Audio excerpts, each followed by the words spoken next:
When I first moved to San Francisco in 2001, I had been a full-time cyclist for a few years, and I started really noticing all of the bicycles that get locked on the streets and left behind and then stripped to where they're just a frame. Because they seemed like little dead remains, I wanted to paint them so they were more skeletal or more ghost-like. I actually had some light gray paint and started going out to where I had found them on the streets and painting them and photographing them. And I painted bikes for about 4 years throughout San Francisco. Whenever I would ride around and see them, I'd watch the bike for a couple of days and make sure that no one was coming back for it, and then I would go out one day and paint these things with a brush and take photographs, and then eventually put these things online. And then in 2005, one of my brothers said, "Hey Joe, have you seen what's going on with this ghost bike thing?" And I had no idea. And so he said, do a Google search, and so I did, and discovered that people had made bikes in St. Louis and Pittsburgh, and I believe New York had just started at that point. So I contacted the people that I could get a hold of shortly after I stopped painting bicycles, because I thought it would confuse people. I wasn't making memorials. So the iconography and the image and the name is all the same. But I don't know how that bridged over.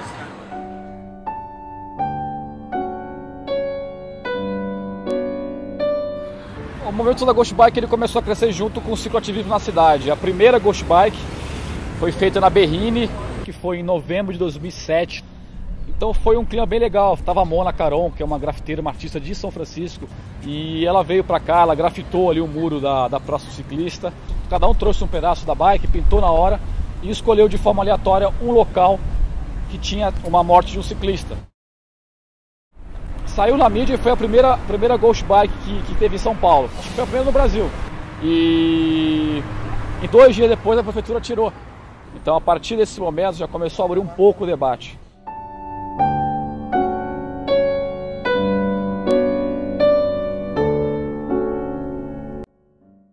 Eu estive presente na instalação de todas as bicicletas fantasmas da Grande Florianópolis. E cada vez que você instala uma Ghost Bike, é uma confusão de emoções. Você imagina cada história e vê que ela podia ser a tua. Com a instalação de cada Ghost Bike, você se sente cada vez mais um pouco mais impotente. Já foram instaladas 6 bicicletas fantasmas, Ghost Bikes, na região da Grande Florianópolis. O movimento começou aqui em 2008, no mês de agosto, pouco depois da vigência da entrada em vigor da Lei Seca. Acabou havendo toda uma comoção popular com a morte do triatleta, do Rodrigo Machado Lucianetti. Ele e o Marcelo Godoy, eles estavam treinando no acostamento lá da SC 402 em Jurerê. E um cara que então era poucos meses mais velho que eu, sabe? Tinha minha idade, tinha 21 anos na época. Ele saindo de uma balada, jogou o carro no acostamento da outra pista, vamos dizer assim. Enquanto o cara estava indo para Jurerê, o ciclista estava no acostamento, saindo de lá. Foi algo que ninguém conseguiu imaginar. Naquele dia nós tínhamos combinado com outros 2 colegas de fazer no treino, a gente ia treinar 140 quilômetros do treino. 140. E aí nós marcamos lá no Taikô, como a gente sempre fazia todos os domingos. Com o Rodrigo e mais 2 amigos, às 7 horas da manhã. Aí chegou o Rodrigo, sempre o primeiro a chegar, Caxias. Cheguei em segundo e os outros 2 não apareceram. Aí eu falei, Rodrigo, vamos embora, a gente vai aquecendo, batendo papo, e não era um domingo feio, tava quase chovendo. Aí chegando aqui no trevo de Jurerê, eu já não lembro mais nada. Eu só lembro quando eu acordei. Aí o SAMU veio, eu vi minha mão toda, tava tudo pendurado pra fora, o pé, tudo. Eu só falava, cadê o Rodrigo, cadê o Rodrigo? Eu tava com, cadê ele? Tá ele? Daí eles falavam, não, ele já foi atendido. E não era, ele morreu na hora. Isso aí não tinha falado nada, ele morreu na hora, não teve chance nenhuma. Cerca de um mês depois, teve falecimento de outro Rodrigo, num local muito próximo, fica a cerca de 3 km, lá na entrada de Canasvieiras, na SC401. O Rodrigo Vilmar da Costa, ele trabalhava num supermercado local, trafegava no apostamento. Qual não foi nossa surpresa quando ele foi atingido por um motorista embriagado num carro roubado, com placas clonadas, pagou fiança de 2.000 e saiu. O Rodrigo Vilmar da Costa acabou falecendo dia 13 de setembro de 2008. 2 semanas depois, dia 27 de setembro, a gente colocou a Ghost Bike dele. Apareceram apenas 2 amigos trazendo flores. Foram instaladas junto ao pé da Ghost Bike de Canasvieiras. 1 semana depois da Ghost Bike do Rodrigo Vilmar da Costa, faleceu um ciclista amigo nosso, o Exaú Roberto de Medeiros. Ele estava voltando para casa do trabalho, no horário de almoço, e foi atingido por um motociclista. A Ghost Bike dele não se encontra mais lá. O motociclista não teve culpa completa assim, do acidente. O Exaú trafegava na contramão, na margem da BR. Foi mais uma comoção do momento. E os presentes eram basicamente os membros do grupo que ele pedalava, Mountain Bike Floripa. A questão do Exaú, além de relembrar o respeito que o ciclista deve ter também no trânsito, reforça a importância do capacete. Possivelmente ele estaria vivo se naquela circunstância ele estivesse usando o capacete. No dia 5 de fevereiro desse ano, um motorista estava voltando de uma balada,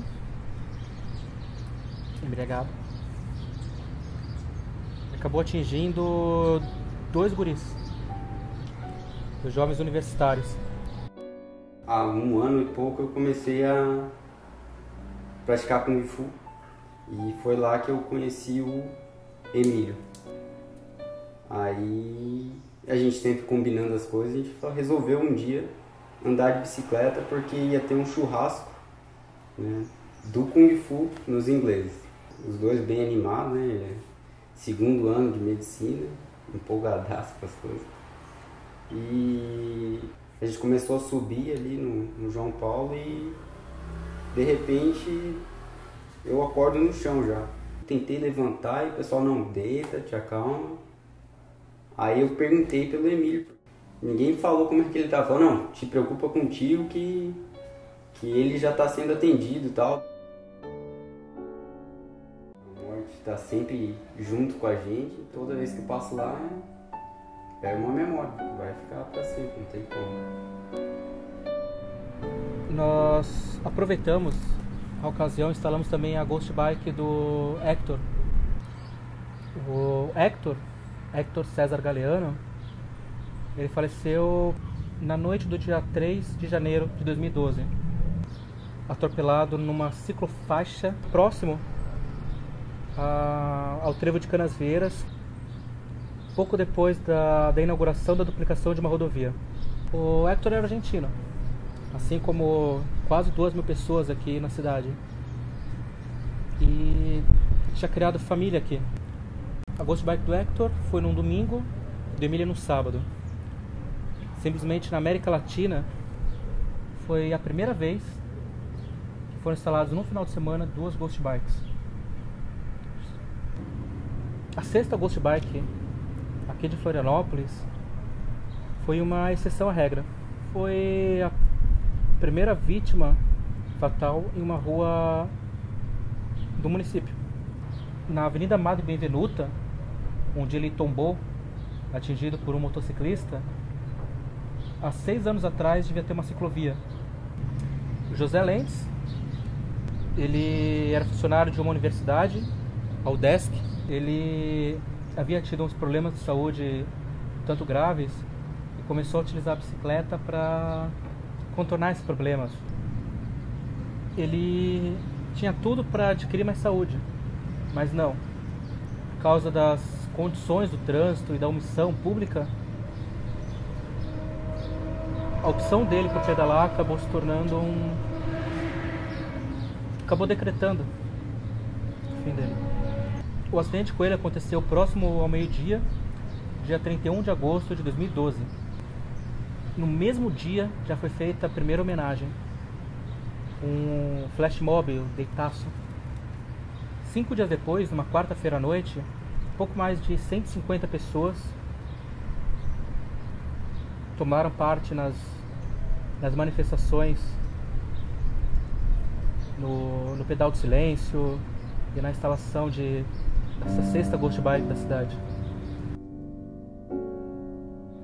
É meio difícil falar de sobreviventes em relação às bicicletas fantasmas. O Marcelo e o Nicolás foram os únicos que a gente tem notícia que sobreviveram em acidentes, faleceram ciclistas e depois foram colocadas Ghost Bikes. E eu me pergunto, são apenas os ciclistas atropelados sobreviventes? Não são também a família, os parentes, os amigos, os colegas de esporte,